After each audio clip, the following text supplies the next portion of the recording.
Your husband, he always thought he was so smart, but honestly, he was just the doormat you stepped on to get to the good stuff. That's what my wife's lover, Braxton, seemed to believe. He was laughing with her at the company party, then snapped his fingers with such arrogance, ordering me around. This alpha male, my wife's fling, actually tried to intimidate me at her work event, but he had no idea what I was about to do next. He snapped his fingers at me. That was his very first mistake. Hey, can you grab me another whiskey, buddy? Only your top shelf stuff. Thanks. I didn't even blink. I just gave him a curt nod. I turned away and headed for the bar. My name tag was flipped upside down, my tie was slightly crooked, and my shoes were dusty. I looked completely out of place, and that was exactly the plan. Tonight wasn't about being noticed, it was about me being the observer. The guy who snapped at me was Braxton. Of course. It's the kind of name you'd hear for a fighting dog or a cheap cologne. He had the massive shoulders of a football star and a chiseled jawline that probably did its own accounting. Every bit of him just screamed Wall Street fraternity king. And tonight, he was the star of the show. He was also the guy sleeping with my wife. How did I know? Because I'd seen the texts. I'd found the explicit photos. I'd even heard the audio file my IT friend recovered from her deleted cloud backups. You know the kind of friend. The one you only call when you're ready to completely shatter your own peace of mind. 3 weeks ago, I would have rationalized everything. I would have told you Sienna was just swamped, distracted, exhausted from her job. We were just hitting a quiet, rough patch, and that happens to couples. People drift apart, but you don't call your husband by another man's name in your sleep by accident. Not unless your head is completely somewhere else. So, when she invited me, insisted I come to her company's spring social, it just felt off. That's when I made a firm decision. I wasn't going to have a dramatic confrontation. I was going to collect irrefutable proof. I made sure to wear the most unremarkable suit, gave a fake name at registration, and spoke in a low mumble. I intended to melt into the background, becoming nothing more than human wallpaper. While Braxton drank, bragged, and kept his hand possessively on the small of my wife's back, I was going to be the silent shadow watching them. When he snapped his fingers at me, treating me like I was hired help, I realized he didn't have a clue who I was. He didn't know the man he was scoffing at was the one who paid the down payment on Sienna's car. He didn't know the person fetching him a $22 whiskey was the same one who fixed her water heater last winter when she couldn't get a maintenance tech out. Most importantly, he had no idea that I had an elaborate plan. So, I brought him his drink. Appreciate it, he mumbled without even glancing in my direction. Then, as he turned back to Sienna, who hadn't even noticed my absence, he added, "Some guys just naturally understand their role." I smiled. Not because he was right, but because I knew a secret he didn't. This entire night was engineered for his downfall. It wasn't me who didn't belong here. It was him. By the time this evening wrapped up, Braxton was going to realize, in front of every single one of his colleagues, exactly who I was. What happens when the quiet one stops playing dumb? A lot, as it turns out. He rested his hand on the small of her back. It was that idiotic, confident move guys like him use. A quick, casual 2-second claim that screams, "She is mine," without a single spoken word. And she didn't flinch. She didn't pull away. She didn't correct him. She just offered him a smile. It was the kind of smile I hadn't seen directed at me in months. The kind of genuine joy I thought she'd forgotten how to express. It was clear she just needed the right audience. They stood beneath a huge, glowing circular chandelier, drinking and acting like they were the protagonists of some prestige Netflix drama. Her crimson dress shimmered. His suit looked like it cost more than my car. Every laugh she shared with him felt like a piece of me being chipped away. Yet, I continued to watch. Calm, silent, and entirely invisible. I need to make something perfectly clear. I am not a tough guy. I've never once thrown a punch in my life. I actually dislocated my thumb once just trying to open a particularly stubborn pickle jar. I write the backend code for a massive freight logistics platform. My closest colleagues are literally spreadsheets. But I know how to observe. I know how to meticulously plan. And above all, I know how to wait for the perfect moment. If you're enjoying this story, don't forget to like and subscribe. Now to the rest of the story. Braxton completely failed to notice me again. Not even as I walked around the open bar with a name tag that read Samuel. It wasn't my name, obviously. I'd snagged it from the registration table where they'd neatly laid out the extra credentials. No one gave me a second look. I was sufficiently clumsy enough to pass for a member of the service staff, which was precisely the goal. When people assume you are beneath them, they stop seeing you entirely. They talk louder, more carelessly. They let vital secrets just slip out. It was sometime after his second drink and before his third that he leaned in toward her and asked the crucial question. Does he suspect anything? His voice was low, but the music dipped at the exact right moment for me to catch it. Sienna paused, just for a moment. Then she gave a small shrug, her finger tracing the rim of her cocktail glass. "He never asks questions," she replied simply. "He just trusts me implicitly." Braxton let out a low chuckle. Classic. I've been telling you. These guys always convince themselves they're the steady rock. Meanwhile, they're nothing more than the rug you walk on to get to the fun part. They both erupted in laughter. I didn't even blink, because what they were both oblivious to, what they could never know, was that I was completely prepared for this exact moment. I had spent the last 3 weeks meticulously gathering screenshots, voicemails, GPS locations, and time-stamped evidence. And here's the best part. I had even recorded the conversation Sienna had with her mother 2 nights ago, when she thought I was sound asleep on the couch with my noise-canceling headphones on. Turns out, white noise machines are great not only for drowning out snoring, but also for concealing a man taking notes in the dead of night. This is where the story gets really compelling. This was no longer just about my personal betrayal. Sienna's company had extremely strict conduct codes, zero tolerance for inappropriate relationships within the same department, especially when they involved high-level client accounts, like the one Braxton and Sienna shared. I'd done my homework. I'd even consulted a labor lawyer, not because I craved revenge, but because I wanted actual, public consequences. I stepped out from behind the bar and walked toward a secluded corner booth I had reserved earlier using a fictitious corporate identity, North Analytics. It wasn't a real business, but the name sounded corporate enough to secure a spot. I sat down, opened my leather briefcase, and carefully laid out the envelopes. Each one was perfectly labeled, securely sealed, and contained copies of all my evidence. Every single printout, every receipt, every explicit text message, including the one that read, "He thinks I'm staying late to fix a press release. I'm in Braxton's car right now. Send help." Crying laughing face. Crying laughing face. Crying laughing face. Hilarious. Now, I was the one sending help, to her firm's legal team, her boss, and the wife Braxton swore was merely a roommate. I didn't need to directly confront them. Not yet. I simply had to wait 5 more minutes. Because at exactly 7:45 p.m., the key players, the vice president, the director of HR, and the external investor whose logo was prominently displayed everywhere, would be stepping off those elevators. And when they did, they would find me calmly and quietly handing over the raw truth, neatly packaged in manila folders. Let Braxton touch her back. Let him gloat. He assumed I was the waiter, but tonight, I was the messenger, and what I was about to deliver was going to completely ruin his whole evening.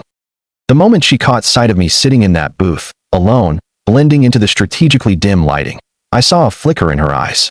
It wasn't recognition, or guilt, or even surprise. It was a flash of pure unease. It was the look someone gets when they notice a hairline crack in a costly piece of glass they're trying to pretend is fine. She quickly looked away. I was definitely not supposed to be there, was I? I was meant to be standing obediently behind her, out of focus, holding her clutch, or offering to take her coat. I was supposed to be quiet, a supportive husband, effortlessly ignorable. Instead, I was planted in the corner of the room, a fixed point she couldn't control. Braxton still hadn't noticed me. He was too consumed by his own performance, telling some elaborate story about a major power play during a Chicago client meeting. The punchline involved him dramatically standing up mid-call and yelling, "Either you sign, or you get off my runway." A line that earned him a round of forced laughter from a table of junior executives desperate to impress him. Sienna leaned in even closer, her hand resting warmly on his arm. I felt absolutely nothing. No pain, no anger, no heartbreak, just a deep, profound emptiness. It was the kind of emptiness that sets in after you hit bottom, realizing the thing you were desperately clinging to had already let you go. I glanced at my watch. 7:44 p.m. The elevator door chimed. 3 figures emerged. 2 men in expensive suits. 1 woman in a sharp navy dress. Corporate royalty. They were the type who only smiled when it was contractually necessary. I immediately recognized the vice president from Sienna's LinkedIn profile. The woman beside him was, if I wasn't mistaken, the firm's general counsel, and the man trailing them was the lead investor who had just poured $12 million into Sienna's division and had publicly declared a zero-tolerance policy for internal conflicts. Perfect. I rose slowly, picked up my briefcase, and moved with deliberate calm. I didn't look at Sienna as I walked past her. I didn't look at Braxton, who was mid-sentence, his hand raised as if he were directing a scene. I walked straight up to the 3 executives, who were surveying the room like generals before a major battle. "Excuse me," I said softly. "May I take a moment of your time?" At first, they blinked, clearly surprised, perhaps even a bit annoyed. But then I opened the briefcase and handed each of them a clearly labeled, impeccably organized envelope. Their eyes instantly dropped to the contents. There was something about my composed demeanor that made them pause and listen. I didn't have to explain a thing. The contents would speak for themselves. For a few tense seconds, the rest of the room seemed to fade away. Their body language shifted, their brows furrowed in concentration. The vice president's mouth tightened into a neutral, firm line. The woman in the navy dress began reading faster, flipping through printouts that included time-stamped photos of Braxton and Sienna checking into hotels hours after their supposed late meetings were supposed to have ended. The investor said nothing, just nodded once, then walked toward the bar. I returned to my booth. I sat down, and I simply waited. That's when the evening took an unexpected twist. Instead of immediately confronting the couple, the vice president discreetly signaled a nearby event coordinator. I watched him whisper something. Within minutes, a hushed message began to circulate through the crowd like a subtle tremor. There's a small hiccup with the investor's schedule. We'll be pausing the event briefly. People started murmuring. Phones lit up as people texted. The DJ gently lowered the music. Then I watched two members of the firm's security detail approach Braxton. It was all very subtle and professional, but it was undeniably happening. They guided him toward a side hallway, away from the main gathering. Sienna turned, looking completely confused. She started to follow, but a moment later, she was stopped by someone else, a woman in a blazer with an HR badge clipped to her side, most likely. There was no shouting, no dramatic scene, just a quiet, systematic separation. I thought I would feel an overwhelming sense of satisfaction. I didn't. Just before they were completely out of sight, Sienna turned, and our eyes finally met. For the first time that night, perhaps the first time in months, she truly saw me. And what I saw on her face wasn't guilt or fury. It was far worse. It was pure fear. It wasn't the shallow fear of being caught doing something wrong. It was the chilling realization that the person she thought she could easily break had suddenly stopped playing by her rules. I should have left right then and there. I should have simply walked out, knowing I had accomplished exactly what I set out to do. But something kept me rooted in my seat, because I knew this wasn't the end. And what none of them realized was that this wasn't even the worst of what I had planned. Not even close. I didn't sleep at all that night. I didn't even try. I sat in my car outside the event venue for nearly an hour after everyone had left, watching the last clusters of guests depart, none of them aware of the implosion that had just occurred behind the scenes. Most were too drunk or too self-absorbed to notice the subtle collapse. They'd wake up the next morning with pounding champagne headaches and carefully filtered Instagram stories. Sienna wouldn't be one of them. Neither would Braxton. When I finally arrived home, the house was dark. She hadn't returned yet. I figured as much. I imagined she was somewhere trying to persuade HR that it was all just a big misunderstanding or, more likely, completely shifting the blame onto Braxton. That was her standard operating procedure. Never take responsibility until every possible escape route was sealed off. And that's when a different kind of chill ran through me. I wasn't angry anymore. I wasn't panicked. I was analytical, cold, and utterly focused. Around 3 a.m., I opened her laptop. She never bothered to log out of her work email. She simply assumed I would never touch her private things. She was right, until now. I paused for precisely 1 second before opening her inbox. That's when I saw it. The subject line screamed, "Need a path forward, urgent," sent to a contact named Daman, but the domain was definitely her company's. The email's body was short, defensive, and completely frantic. I need to be perfectly clear that I never intended for my personal life to have any impact on our client relationship. If there is anything I can do to help navigate the fallout from tonight, please let me know. Braxton definitely crossed lines. I was just caught in the middle. I value my position here. I need to know my options. No apology. No acknowledgement of my existence. Zero remorse. Just a desperate attempt at damage control. And that's when it hit me. I had completely underestimated her. This wasn't a woman who had simply been swept up in a passionate affair. She wasn't just a bored wife who made a regrettable mistake. This was someone who had coolly calculated her risks and moved forward anyway, convinced she would always have time to smooth things over. She didn't expect consequences. She expected to negotiate her way out of them. So, I gave her nothing. I didn't reply to the email. I didn't confront her about it. Instead, I took detailed screenshots of the message, added them to my file, and updated the timestamps. She came home that morning at 6:41 a.m. Her hair was messy, her heels were clutched in one hand, and she was wearing the same dress from the night before, with the exhausted look of someone who had barely escaped a house fire. She didn't speak right away. She walked into the kitchen, poured herself a glass of water, and sat at the table as if we were just about to discuss a rough day at the office. I watched her intently. Her breathing was shallow. Her hands trembled almost imperceptibly. She looked at me, carefully deciding which version of herself to deploy. "I know you've probably heard some things," she began slowly. "And I really need you to understand that things are not always as they seem." I didn't respond. I just held her gaze.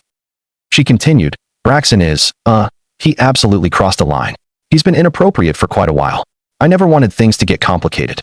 I was terrified to say anything. He's been pressuring me, manipulating the situation, and now it's all completely exploded. I'm trying to fix it.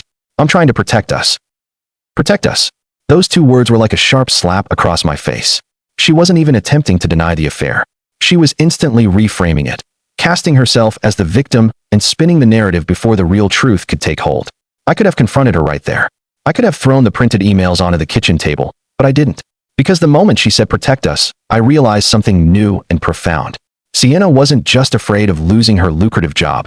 She was terrified of losing control over her own life's narrative. And what she was still unaware of, what I certainly wasn't going to tell her yet, was that the lead investor from the party had already replied to my initial message. He wanted to meet. He was grateful for the clarity, after having heard rumblings about internal conflict. Most importantly, he had forwarded my entire confidential report to someone named Vera. I looked her up. Head of External Crisis PR, the kind of professional only called in when reputations were already teetering on the edge of complete collapse. Sienna hadn't simply lost control. She had willingly invited me into the cockpit without realizing I'd already disabled the brakes. This was no longer about catching her in the act. It was about seeing exactly how far she would be allowed to fall before she finally begged me to help her land.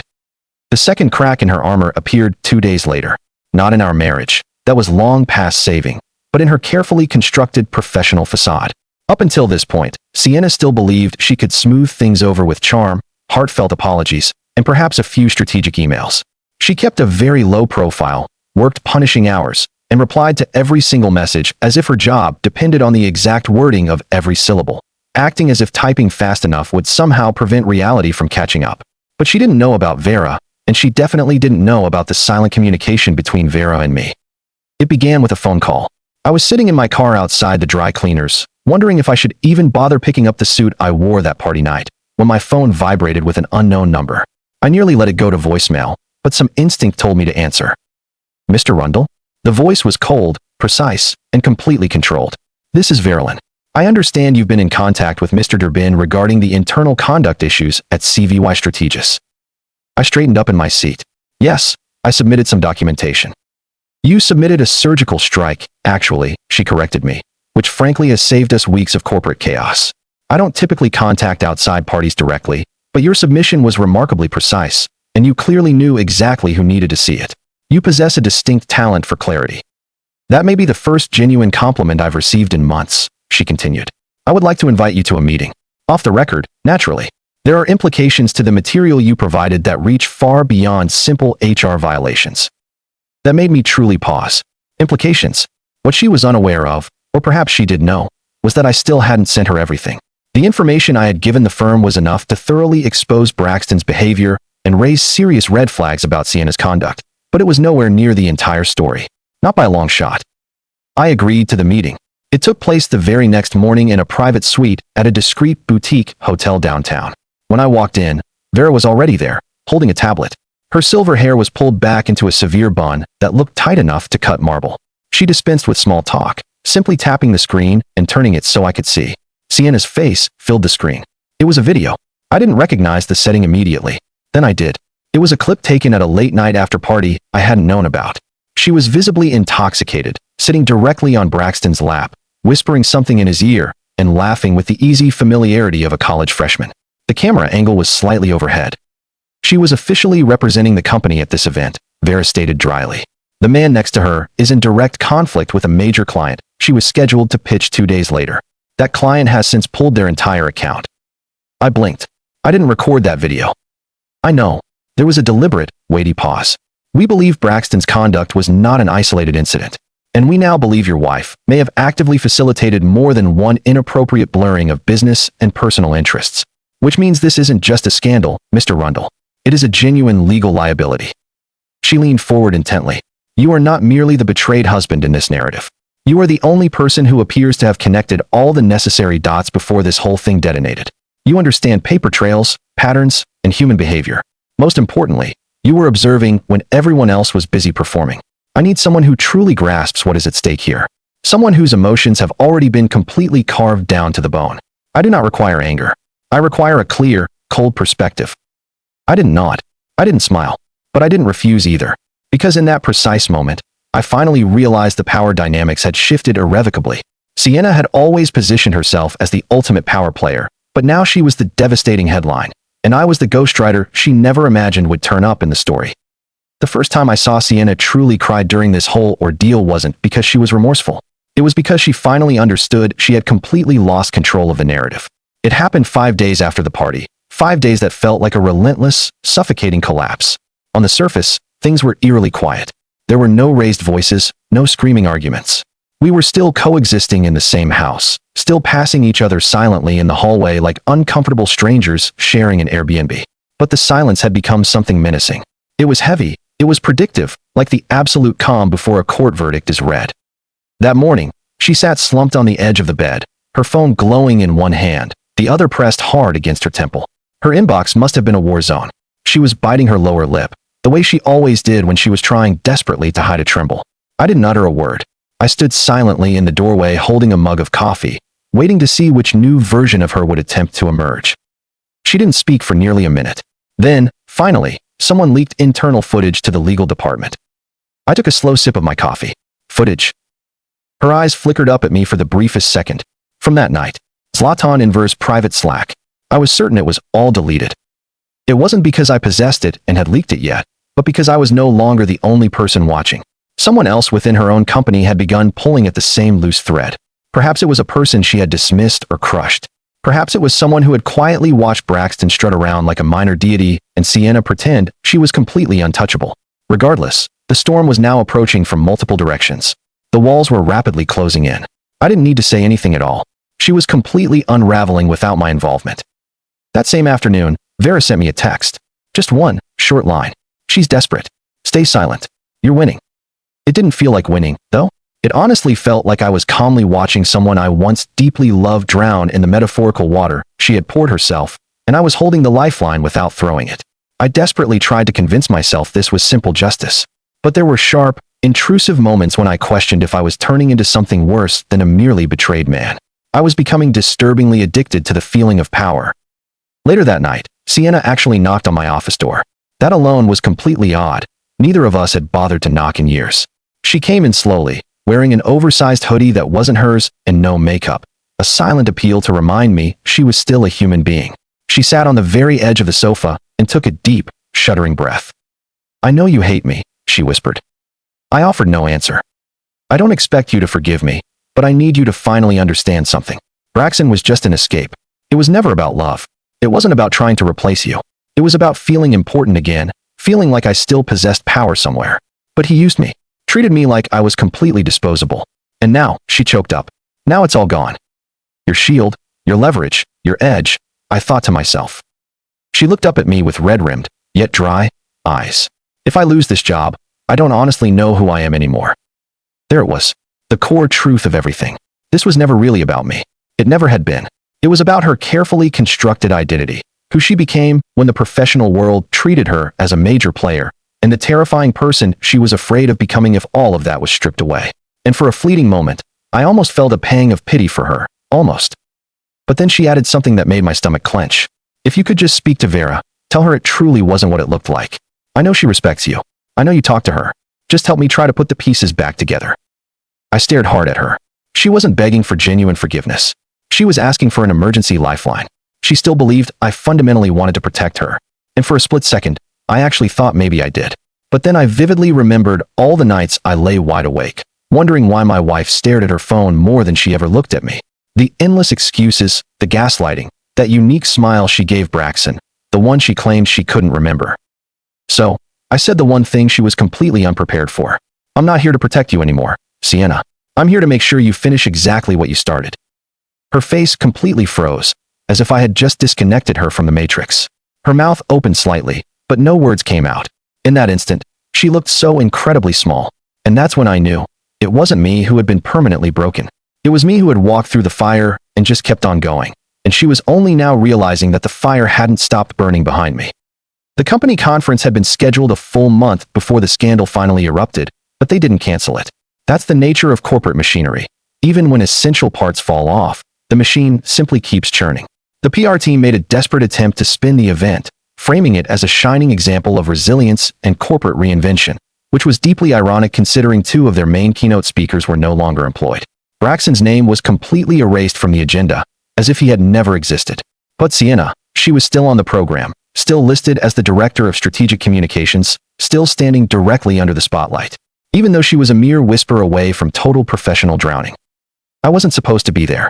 She had no idea I'd registered using a friend's name. She didn't know I still had backdoor access to the registration portal. And she certainly didn't know I was sitting near the back of the grand ballroom, dressed just like one of the countless faceless consultants who roam these events, quietly sipping bad hotel coffee and waiting patiently for the free lunch. I watched her walk onto that stage as if absolutely nothing had happened. Her hair was immaculate, her posture flawless. Her voice remained perfectly steady. Her presentation was flawlessly polished. That was always her defining superpower. She could lie while maintaining perfect eye contact with the camera, and people were desperate to believe her. She spoke convincingly about adaptability, about rebuilding trust, about institutional reinvention. Sometimes the greatest challenges we face come from within, she announced, her hands clasped gently together. And sometimes we must have the courage to admit we've made mistakes in order to successfully evolve. It was elegant, perfectly measured. It was almost genuinely impressive, right up until she crossed the line. In any strong partnership, she continued, whether it be personal or professional, there must be absolute honesty. I am proud to say that I have always held myself to that unwavering standard, even in times of extreme adversity. I let out a single, audible laugh. It wasn't loud enough to cause an actual disturbance, just loud enough for me to hear my own heart break a little. She looked straight ahead, but for a split second, her composure fractured. A blink that lasted too long, a small catch in her breathing, and I knew beyond a doubt that she had seen me. She just couldn't prove it. When she stepped off the stage, the applause was merely polite. It was cautious, not enthusiastic. People were clearly no longer sure exactly what they were clapping for. An hour later, the event organizers announced an unexpected adjustment to the schedule. Sienna's second panel, a live Q&A session on reputation management, was quietly removed from the lineup. I knew exactly why. Because someone had just uploaded a brand new file to the confidential press tip inbox used by major tech reporters. A PDF meticulously compiled from 2 untraceable email accounts, filled with everything that hadn't been included in the initial HR complaint. It wasn't just the texts and the explicit photos. It included deposition records, flight confirmations, and detailed expense report anomalies. I hadn't uploaded it myself, but I had provided the folder to someone who would. Her name was Kin. She was a brilliant junior employee, sharp as a tack, the kind of person who had watched Sienna gleefully take credit for her work and smile while doing it. I never asked her to do anything specific. I simply showed her the complete truth. She chose what to do with it. That's what made the ending so perfect. I didn't need revenge. I didn't even need to be the one to personally pull the final lever. All I truly needed to do was strip away the illusion of who Sienna was, and allow the people surrounding her to determine just how far she deserved to fall. Later that same night, back at home in our impossibly quiet house, she finally, completely broke. Not with anger, not with denial. She slid down onto the floor with her back resting against the kitchen cabinets, her knees pulled tight to her chest like a terrified child. I don't know how to be anyone else, she whispered softly. Everything I built, everything I was ever good at, it's all toxic now. I remained silent. She looked up at me with exhausted, empty eyes. You win, she conceded. Is that what you needed to hear? You win, Wendell. But she still didn't understand. This was never, ever about winning. It was about finally stopping the lie. The lie she had been telling everyone around her, and the greater lie I had repeatedly told myself. The lie that love somehow makes it okay to be small. That silence is noble. That trust can somehow survive a brutal betrayal if you just believe hard enough. But boundless faith isn't love, it's just complete surrender. And I was completely done surrendering my own life. I never received a single thank you. Not for all the years I loyally stood by her side. Not for the nights I stayed up fixing her temperamental printer at 2 a.m. or the weekends I spent meticulously proofreading complex presentations I didn't even understand, just so she could get a little extra sleep. And certainly not for the way I kept her deep secret long after it had ceased to be a secret. But I didn't need a thank you anymore. All I genuinely needed was peace. It arrived quietly, the way most genuine things in life do. The day after her humiliating public downfall, after the panel cancellation, after the reporters began circling like predatory sharks, Sienna took a leave of absence. Not an official resignation, not yet, just a carefully orchestrated graceful pause, meant to soften the inevitable headlines. We both knew it was the quiet beginning of the end of everything. She relocated to the guest room for a while. It was the same guest room I had painstakingly painted the summer we first moved in. It used to smell faintly of fresh pine and new beginnings. Now, it just felt like a dreary holding cell for someone who used to be important. We didn't fight. We didn't scream at each other. It was far worse than that. We became nothing more than roommates haunted by memories. Memories that echoed sadly in the empty corners of our house, like barely audible voices in a desolate museum. Once beautiful, now just sad relics. One evening, after days of complete silence, I found a handwritten letter lying on my desk. It had no envelope. "Wendell," it began. "I don't know the words for a proper apology, so I won't attempt one. But I want you to know that I have been rereading all the things you never said, all the things I failed to give you credit for. And I am truly sorry I spent so much of our time together merely performing a life instead of actively building a real one with you. Whenever you decide you are ready to be free of me, I will not contest it." I carefully folded the letter, tucked it deep into the back of my desk drawer, and never mentioned it to her. Some truths don't actually require a verbal answer, only a silent acknowledgement. 3 weeks later, I officially filed for divorce. She didn't contest the papers. No drama, no last-minute threats, just 2 clean signatures on a piece of paper that formally marked the conclusion of something that had tragically died long, long ago. And then, finally, I left the house. But I didn't leave angry or with a theatrical door slam. I packed slowly and deliberately, box by box, room by room. I deliberately left behind all the furniture she had chosen, all the decorations she loved, and all the complicated kitchen appliances I never quite figured out how to use. I left all the things that made the house uniquely hers and took only the essentials I needed to begin my life over again. I moved into a small, simple apartment on the opposite side of town. It's nothing fancy, just a 1-bedroom on the 2nd floor with a tiny balcony, only big enough for a single chair and a quiet cup of coffee.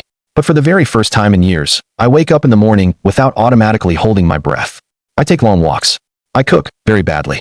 I read books that have absolutely nothing to do with corporate efficiency or leadership. I even signed up for a pottery class on Thursday evenings. And yes, I'm easily the worst student in the class. But no one there knows me as Sienna's husband. I'm simply Wendell, the quiet guy who listens more than he talks, and always remembers to bring his own special mug. One afternoon after class, a woman named June, mid-30s, soft-spoken, with clay smeared under her fingernails, sat down next to me and said, "Your hands actually shake a lot less when you stop trying to overthink the shape." I smiled genuinely. She was absolutely right. And in that moment, I finally understood something essential. I didn't need to win. I didn't need to completely destroy Sienna's life. I didn't even need closure in the end. All I ever truly needed was to stop begging for love from someone who was only capable of offering me power. Now, I actively choose calm. I actively choose peace. And when people snap their fingers at me, I don't bring them a drink anymore.